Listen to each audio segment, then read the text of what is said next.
राधे राधे दोस्तों साल 2022 का आखिरी ग्रहण जो कि एक पूर्ण चंद्र ग्रहण होगा, यह 8 नवंबर कार्तिक पूर्णिमा पर लगेगा। कार्तिक पूर्णिमा पर स्नान दान का विशेष महत्व होता है। इसे दीप दीपावली भी कहा जाता है। कहते हैं इस दिन सभी देवता दीपावली मनाते हैं, इसलिए इस दिन दीपदान करने की भी परंपरा है। लेकिन ग्रहण की वजह से इस बार कार्तिक पूर्णिमा पर स्नान दान और दीपदान को लेकर भी कई कंफ्यूजन चल रहे हैं। दोस्तों, कार्तिक पूर्णिमा पर यह जो चंद्र ग्रहण है, यह पूर्ण चंद्र ग्रहण होगा और यह ग्रहण भारत में दिखाई देगा, इसलिए इसके सूतक भी भारत में मान्य होंगे। इसलिए भारत में कार्तिक पूर्णिमा को लेकर भी कंफ्यूजन है। कई लोग कह रहे हैं कि पूर्णिमा एक दिन मनाना शुभ रहेगा। भारतीय समय के अनुसार चंद्र ग्रहण 8 नवंबर की दोपहर 1:33 पर शुरू होगा और रात 7:25 पर समाप्त होगा। यह एक पूर्ण चंद्र ग्रहण होगा। चंद्र ग्रहण शुरू होने से 9 घंटा पहले ही सूतक लग जाते हैं।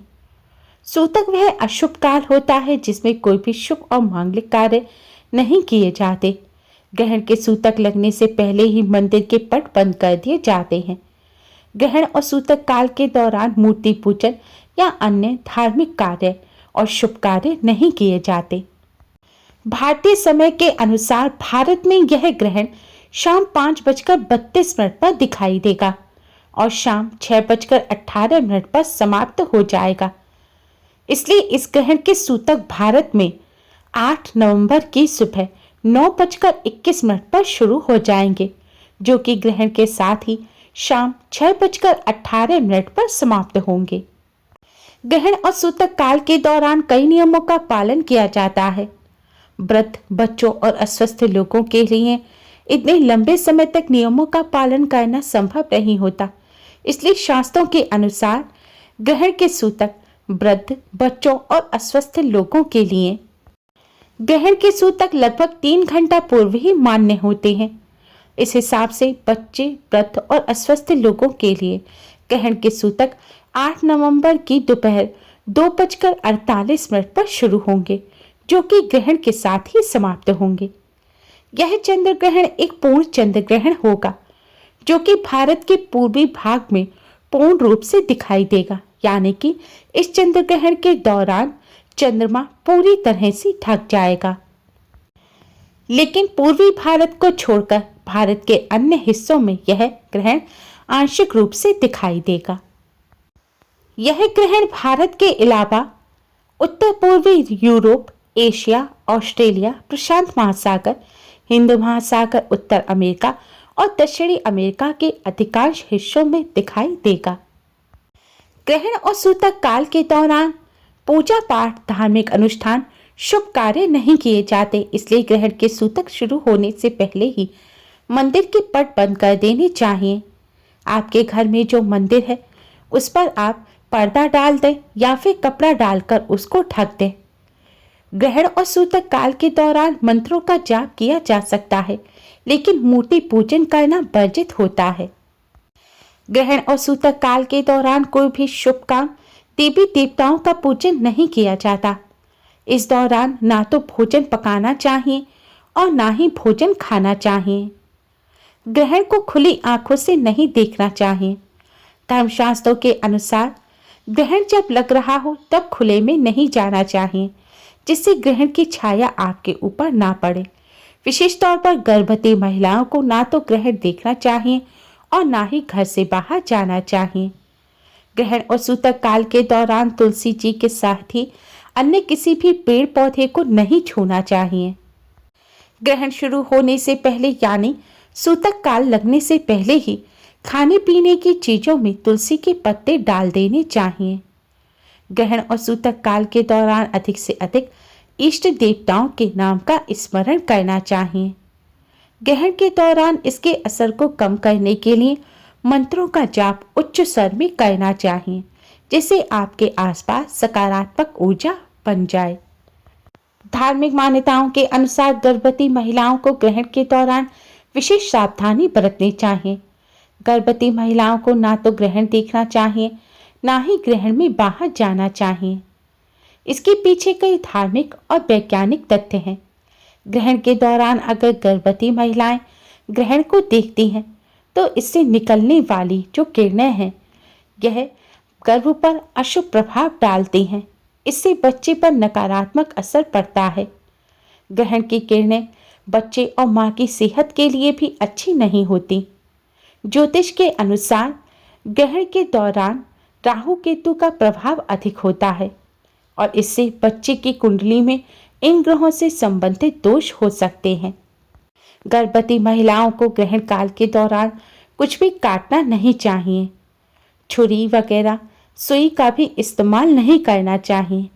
कहते हैं इस दौरान कुछ काटने से बच्चे के अंग पर असर पड़ता है, इसलिए इस दौरान गर्भवती महिलाओं को कुछ भी धारदार चीज़ों का इस्तेमाल नहीं करना चाहिए। ग्रहण काल के दौरान गर्भवती महिलाओं को अपने गर्भ पर गेरू लगाकर रखना चाहिए। ऐसा करने से गर्भ पर ग्रहण का दुष्प्रभाव नहीं पड़ता। ग्रहण और सूतक काल के दौरान मलमूत्र त्यागना भी वर्जित होता है। इस दौरान सोना भी नहीं चाहिए। सौंदर्य प्रसाधन का इस्तेमाल नहीं करना चाहिए। कहते हैं इस समय नकारात्मक शक्तियां अधिक बढ़ जाती हैं। ऐसे में सादगी से रहना चाहिए और पूर्ण ब्रह्मचर्य का पालन करना चाहिए। इस समय सब्जी काटना, खाना बनाना, नाखून काटना, बाल काटना आदि कार्य भी वर्जित होते हैं। इस समय कपड़े भी नहीं सिलने चाहिए और ना ही धोने चाहिए। ग्रहण और सूतक काल के दौरान अधिक से अधिक भगवान का मन ही मन पूजन करना चाहिए। शास्त्रों के अनुसार चंद्र ग्रहण और चंद्र ग्रहण के सूतक के दौरान जो पूजन किया जाता है उसका 1,00,000 गुना पुण्य फल प्राप्त होता है। जैसे आप एक बार ओम नमो भगवते वासुदेवाय मंत्र का जाप करेंगे तो इसका मतलब है आपने 1,00,000 बार इस मंत्र का जाप कर लिया है। इसीलिए ग्रहण और सूतक काल के दौरान अधिक से अधिक अपने इष्ट का पूजन करना चाहिए। चंद्र ग्रहण के दौरान चंद्रदेव से संबंधित दोषों से राहत पाने के लिए चंद्रदेव के मंत्रों का जाप करना बहुत शुभ माना जाता है। इस दौरान गायत्री मंत्र का जाप करना चाहिए। ऐसा करने से पितरों की आत्मा को भी शांति मिलती है। पितरों के कष्टों को दूर करने के लिए इस समय गीता जी का भी पाठ किया जाता है। अगर आप किसी रोग से पीड़ित हैं तो आपको इस समय महामृत्युंजय मंत्र का जाप करना चाहिए। अगर आप किसी प्रेत बाधा से पीड़ित हैं तो आपको इस समय माँ काली के मंत्र ओम ऐम ह्रीम क्लीम चामुंडाय बिच्छे का जाप करना चाहिए। अगर आपको उच्च पद नहीं मिल पा रहा है, तरक्की नहीं हो रही है, तो आपको इस समय सूर्य देव के मंत्र ओम सूर्याय नमः का जाप करना चाहिए। अगर आप प्रेम विवाह करना चाहते हैं, आपके विवाह में कोई दिक्कतें आ रही हैं, तो इस समय आपको गुरुदेव के मंत्र ओम क्रां क्रीं क्रों साह गुरुवे नमः का जाप करना चाहिए। या फिर आप भगवान शिव, माँ पार्वती का भी पूजन कर सकते हैं। विवाह संबंधी समस्याओं को दूर करने के लिए, दाम्पत्य जीवन को सुखमय बनाने के लिए ओम उमा महेश्वराय नमः मंत्र का जाप करना सर्वश्रेष्ठ रहता है। इस समय आप राधा कृष्ण भगवान का भी मन ही मन स्मरण कर सकते हैं। सभी ग्रह बाधाओं को दूर करने के लिए भी इस समय सूर्य देव के मंत्रों का जाप करना, महामृत्युंजय मंत्र का जाप करना शुभ होता है, क्योंकि इस समय आप जो भी पूजन करेंगे उसका आपको 1,00,000 गुना पुण्य फल प्राप्त होगा। इसलिए ग्रहण और सूतक काल के दौरान अधिक से अधिक आप पूजन करें। कहते हैं ग्रहण और सूतक काल के दौरान खाने पीने की चीजें अशुद्ध हो जाती हैं, क्योंकि इस समय वातावरण में कई सूक्ष्म जीवाणु उत्पन्न हो जाते हैं और नकारात्मक ऊर्जा का प्रभाव भी खाने पीने की चीज़ों पर पड़ता है। और ग्रहण और सूतक काल के दौरान रखे हुए भोजन को अगर आप बाद में भी ग्रहण करते हैं तो इससे आपके शरीर में बैक्टीरिया चले जाते हैं, नकारात्मक ऊर्जा का भी आप पर असर होगा, जिससे सेहत को नुकसान होता है। इसलिए ग्रहण के सूतक लगने से पहले ही खाने पीने की चीज़ों में तुलसी पत्र डाल देना चाहिए। ऐसा करने से ग्रहण का जो दुष्प्रभाव है वह खाने पीने की चीज़ों पर नहीं पड़ता। आयुर्वेद के अनुसार भी तुलसी के पत्तों को संजीवनी माना गया है। तुलसी में एंटीबैक्टीरिया और आयरन के तत्व होते हैं, जिससे तुलसी पत्र खाने पीने की चीज़ों में डालने से खाने पीने की चीज़ों में सूक्ष्म जीवाणु उत्पन्न नहीं हो पाएंगे और फिर आप उनका सेवन कर सकते हैं। धार्मिक मान्यताओं के अनुसार तुलसी जी बहुत पवित्र मानी जाती हैं। अगर खाने की चीज़ों में तुलसी पत्र डाल दिया जाता है तो ग्रहण का दुष्प्रभाव खाने की चीज़ों पर नहीं पड़ता और फिर उस खाने का सेवन किया जा सकता है। इसलिए आपके घर की पानी की अगर टंकी है या फिर भरा हुआ पानी रखा है तो उसमें भी आपको तुलसी पत्र अवश्य ही डाल देना चाहिए। लेकिन ध्यान रखें, ग्रहण और सूतक काल के दौरान तुलसी पत्र तोड़ा नहीं जाता, इसलिए एक दिन पहले ही तुलसी पत्र तोड़कर रख लें या फिर जो टूटे हुए तुलसी के पत्ते हैं आप उनको डाल सकते हैं। अगर तुलसी पत्र ना हो तो आप कुशा की घास या फिर गंगा जल भी डाल सकते हैं।